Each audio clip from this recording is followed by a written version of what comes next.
नमस्कार, आप देख रहे हैं जनसंवाद न्यूज और मैं हूं आपका दोस्त और होस्ट राजेश। उत्तर प्रदेश में चुनावी मोड पर आ चुकी योगी सरकार ने अब हिंदुत्व के एजेंडे को धार देनी शुरू कर दी है और एक के बाद एक ऐसे फैसले लिए जा रहे हैं जिससे बहुसंख्यक समाज के लोगों को अपनी ओर आकर्षित किया जा सके। चुनावी तैयारियों में जुटी 4.5 साल की योगी सरकार विधानसभा चुनाव के पहले अपने धार्मिक एजेंडे को धार देने के लिए एक बड़ा काम करने जा रही है। योगी सरकार ने अब एक बड़ा फैसला लेते हुए धार्मिक स्थलों के पास शराब और मांस का कारोबार करने पर रोक लगाने का निर्णय लिया है। योगी सरकार शराब और मांस का कारोबार करने वालों की काउंसलिंग करने का काम करेगी।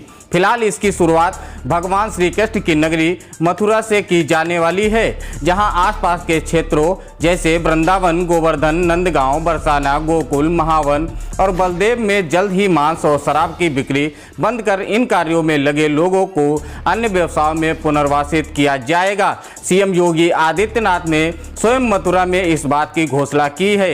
उन्होंने कहा है कि धार्मिक स्थलों के आसपास शराब व मांस की बिक्री पर रोक लगाई जाएगी। सीएम योगी ने कहा कि 4 साल पहले जब प्रदेश में भाजपा सरकार का गठन हुआ था, तभी वहां के 7 पवित्र स्थलों को राजकीय रूप में तीर्थस्थल घोषित कर दिया गया था। जनता की अब मांग उठी है कि इन पवित्र स्थलों पर शराब और मांस की बिक्री पर पूरी तरीके से रोक लगाई जाए। सीएम योगी ने कहा है कि जनता की मांग को ध्यान में रखते हुए मैं लोगों को भरोसा दिलाना चाहता हूं कि यूपी में धार्मिक स्थलों के आसपास अब शराब और मांस की बिक्री पर पूरी तरीके से रोक लगाई जाएगी।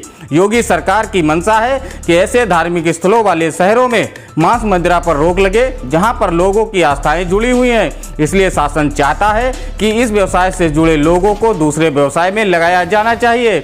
अब जैसे मथुरा के आसपास भगवान श्री कृष्ण का जहां बचपन व्यतीत हुआ, मांस मदिरा बेचने वाले को उनके इस व्यवसाय से हटाकर उन्हें दुग्ध पालन के क्षेत्र में आगे बढ़ाने का काम किए जाने की जरूरत है। मुख्यमंत्री योगी आदित्यनाथ ने आश्वस्त किया है कि हमारा मकसद किसी को उजाड़ना नहीं बल्कि व्यवस्थित पुनर्वासित रूप से उनको व्यवसाय की ओर ले जाना है। व्यवस्थित पुनर्वास के काम में इन पवित्र स्थलों को इस दिशा में आगे बढ़ाने की जरूरत है। जानकारी के अनुसार जिस नगर निगम क्षेत्र में मांस मदिरा की बिक्री पर रोक लगाना होता है तो वहां का नगर निगम एक प्रस्ताव बनाकर शासन को भेजता है, जिसके बाद ही शासन उस पर कोई फैसला लेता है। इससे पहले एक प्रस्ताव वाराणसी नगर निगम की कार्यकारिणी बैठक में भी पारित किया जा चुका है, जिसमें कहा गया है कि वाराणसी की ऐतिहासिक धरोहर और मंदिरों की 250 मीटर की परिधि तक किसी भी प्रकार के मांसाहार और मदिरा की दुकान पर प्रतिबंध लगा दिया जाए।